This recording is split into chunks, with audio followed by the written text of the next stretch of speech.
ಒಂದು ಹೆಣ್ಣು ಮನುಷ್ಯ ಜನ್ಮಕ್ಕೆ ಜೀವ ನೀಡೋದರ ಜೊತೆಗೆ ಜೀವನದಲ್ಲಿ ಹಲವು ಪಾತ್ರವನ್ನು ನಿಭಾಯಿಸುವ ಒಂದು ಶಕ್ತಿ. ಅದಕ್ಕೆ ನಮ್ಮ ನೆಲದ ಸಂಸ್ಕೃತಿ ಸ್ತ್ರೀ ಶಕ್ತಿಯನ್ನು ಪೂಜಿಸೋದನ್ನು ಹೇಳ್ಕೊಡುತ್ತೆ.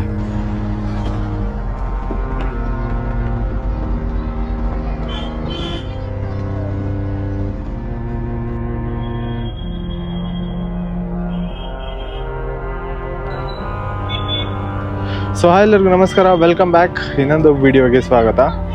ನಾನೀಗ ಬಂದಿರೋದು ನಮ್ಮ ಈ ಬಯಲುಸೀಮೆ ಉತ್ತರ ಕರ್ನಾಟಕದಲ್ಲಿರುವಂತಹ ಪ್ರಸಿದ್ಧ ಧಾರ್ಮಿಕ ಸ್ಥಳ. ಅದ್ಯಾವುದು ಅಂದರೆ ಸೌದತ್ತಿ ಯಲ್ಲಮ್ಮಗುಡ್ಡ. ಮಲಪ್ರಭಾ ನದಿಯ ದಡದಲ್ಲಿರುವಂತಹ ಈ ಪುಣ್ಯಕ್ಷೇತ್ರವೇ ಸೌದತ್ತಿಯ ಯಲ್ಲಮ್ಮನ ದೇವಸ್ಥಾನ.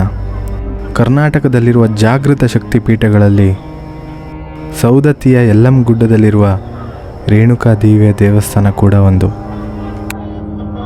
ಸೌದತ್ತಿ ಯಲ್ಲಮ್ಮ ರೇಣುಕಾದೇವಿಯ ಪೌರಾಣಿಕ ಕಥೆ ಹಾಗೂ ಹಿನ್ನೆಲೆಗಳು ಸ್ತ್ರೀ ಶಕ್ತಿಯ ಬಗ್ಗೆ ಸಾರಿ ಸಾರಿ ಹೇಳುತ್ತೆ.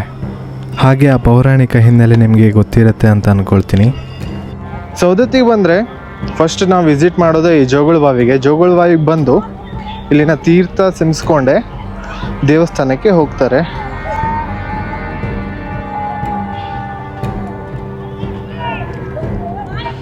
ಇದು ಇಲ್ಲಿನ ಪವಿತ್ರ ತೀರ್ಥ ಅಂತಲೇ ಫೇಮಸ್.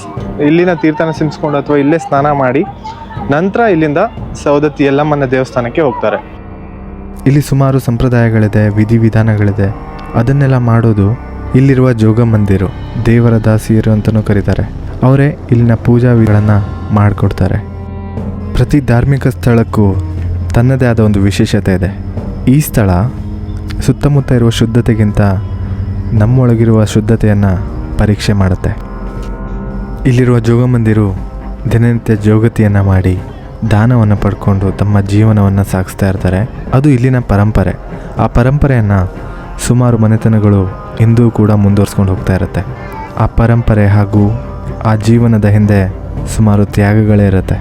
ಒಂದು ಚಿಕ್ಕ ಕುಟುಂಬ ಈ ಪರಂಪರೆಯನ್ನು ಆಚರಿಸುತ್ತಾ ಸೌದತ್ತಿಯ ಯಲ್ಲಮ್ಮ ರೇಣುಕಾದೇವಿಯ ಆರಾಧನೆಯನ್ನು ಬಹಳ ಶ್ರದ್ಧೆಯಿಂದ ಮಾಡಿಕೊಂಡು ಬರ್ತಾ ಇರುತ್ತೆ. ಒಂದು ಹಂತದಲ್ಲಿ ಆ ಕುಟುಂಬದಲ್ಲಿ ಕಷ್ಟಗಳು ಎದುರಾದಾಗ ಅದಕ್ಕೆ ಭಯ ಪಡದೆ ಆ ಮನೆಯಲ್ಲಿದ್ದ ತಾಯಿ ಈ ಪರಂಪರೆಯನ್ನು ಮುಂದುವರಿಸ್ಕೊಂಡು ಹೋಗಲು ಜೋಗಮ್ಮನ ದೀಕ್ಷೆಯನ್ನು ಪಡೆದುಕೊಂಡು ಜೋಗತಿಯಾಗಿ ರೇಣುಕಾದೇವಿಯ ಆರಾಧನೆಯನ್ನು ಮಾಡ್ತಾ ದಾನದಲ್ಲಿ ಸಿಕ್ಕ ಹಣ ದವಸ ಧಾನ್ಯಗಳಿಂದ ಈ ಹಬ್ಬದ ಆಚರಣೆಯ ಸಮಯದಲ್ಲಿ ಏನೇ ಕಷ್ಟಗಳಿದ್ದರೂ ಅದನ್ನು ಲೆಕ್ಕಿಸದೆ ತನ್ನ ಕೈಯಾರೆ ಅಡುಗೆಯನ್ನು ಮಾಡಿ 100 ಜನರಿಗೆ ಅನ್ನದಾನವನ್ನು ಮಾಡ್ತಾಳೆ. ಪ್ರತಿ ವರ್ಷ ದಸರಾ ಹಬ್ಬದ ಸಮಯದಲ್ಲಿ ಈ ಪಡ್ಲಗಿ ತುಂಬುವ ರೇಣುಕಾದೇವಿಯ ಆರಾಧನೆಯನ್ನು ಬಹಳ ಶ್ರದ್ಧೆಯಿಂದ ಮಾಡ್ತಾ ಹಲವಾರು ಜನರಿಗೆ ಅನ್ನದಾನವನ್ನು ಮಾಡ್ತಾಳೆ. ಈಗಲೂ ಕೂಡ ಈ ಆಚರಣೆ ಬಹಳ ಅದ್ಧೂರಿಯಾಗಿ ನಡೀತಾ ಇದೆ.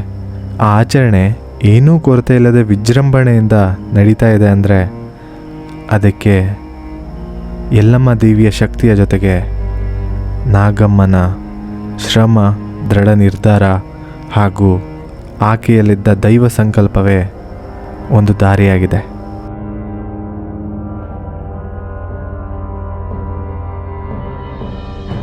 ಹೇಳ್ತಾರಲ್ಲ, ಅಂತ್ಯವೇ ಪ್ರಾರಂಭ ಅಂತ. ಜೀವನದಲ್ಲಿ ಕೆಲವೊಂದು ಸಲ ನಮ್ಮ ಯೋಚನೆಗೂ ಮೀರಿದ ಘಟನೆಗಳು ನಡೆದೋಗುತ್ತೆ. ಆ ಕ್ಷಣದಲ್ಲಿ ನಮ್ಮ ಎದುರುಗಡೆ ಬರೀ ಅಂತ್ಯವಷ್ಟೇ ಕಾಣ್ತಾ ಇರುತ್ತೆ. ಆ ಘಟನೆ ಹಿಂದೆ ಹೊಸ ಆರಂಭ ಕೂಡ ಇರುತ್ತೆ ಅನ್ನೋದು ಆ ಕ್ಷಣದಲ್ಲಿ ನಮಗೆ ಗೊತ್ತಾಗಲ್ಲ. ಒಂದು ಆಚರಣೆ ಆಗಲಿ, ಸಂಪ್ರದಾಯವೇ ಆಗಲಿ, ನೋಡೋರಿಗೆ ಅದು ಸುಲಭ ಅಂತ ಅನಿಸ್ಬೋದು. ಆದರೆ ಆ ದೇವರ ಕೆಲಸಕ್ಕಾಗಿ ಕೆಲವರು ತಮ್ಮ ಜೀವನವನ್ನೇ ಅರ್ಪಿಸಿರ್ತಾರೆ. ಶ್ರೀ ರೇಣುಕಾದೇವಿಯ ಸನ್ನಿಧಾನದಲ್ಲಿರುವ ಹಲವು ಜೋಗಮ್ಮಂದಿರು ತಮ್ಮ ಜೀವನವನ್ನೇ ದೇವಿಯ ಆರಾಧನೆಗೆ ಮೀಸಲಿಟ್ಟು ಒಳ್ಳೆಯ ಕಾರ್ಯಗಳನ್ನು ಮಾಡ್ತಾ ಇರ್ತಾರೆ. ನನಗೂ ಇದು ಅರ್ಥ ಆಗಿದ್ದು ಒಂದು ಆಚರಣೆ ಹೊಸ ಆರಂಭವನ್ನು ಪಡ್ಕೊಂಡಾಗ.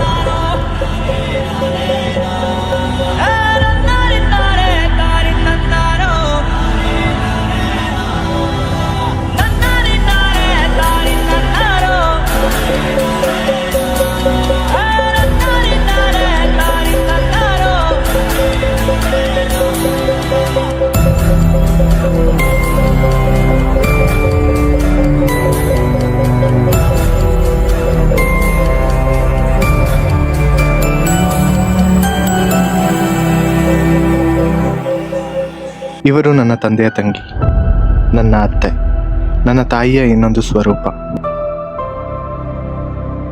ಒಂದು ಪರಂಪರೆಯನ್ನು ಆಚರಣೆ ಮಾಡೋದಷ್ಟೇ ಅಲ್ಲ, ಅದನ್ನು ಮುಂದುವರ್ಸ್ಕೊಂಡು ಹೋಗೋದು ಕೂಡ ಒಂದು ದೊಡ್ಡ ಜವಾಬ್ದಾರಿಯಾಗಿರುತ್ತೆ.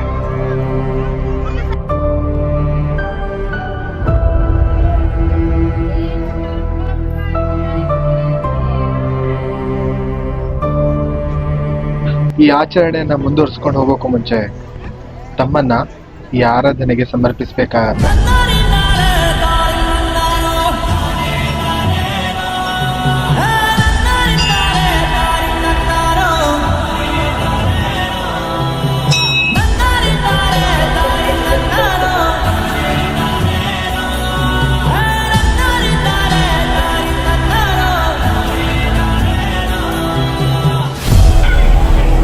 ಮುಂದಿನ ಪೂಜಾ ಕಾರ್ಯಕ್ರಮಗಳು ನಡೆಯೋದು ಸೌದತ್ತಿ ಯಲ್ಲಮ್ಮನ ದೇವಸ್ಥಾನದಲ್ಲಿ.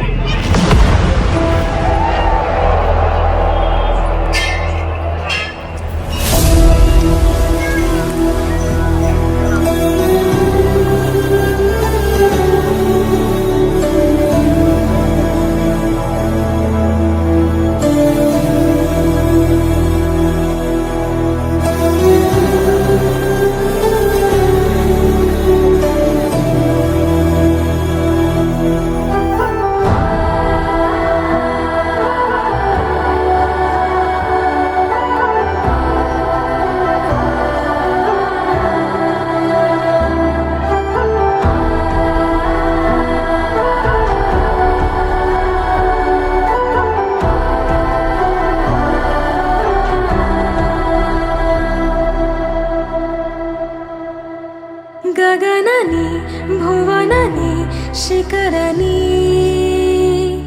ದಣಿದರೆ ಧರಣಿಗೆ ಧಣಿಯುನಿ.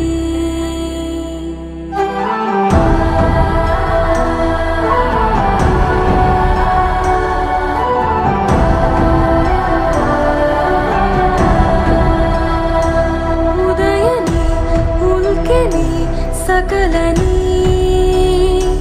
ಪಣವಿಡು ನಾಳೆಯ ಚರಿತೆನಿ.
ಇಲ್ಲಿಂದ ಈ ಪರಂಪರೆಯ ಹೊಸ ಅಧ್ಯಾಯ ಆರಂಭವಾಗುತ್ತೆ.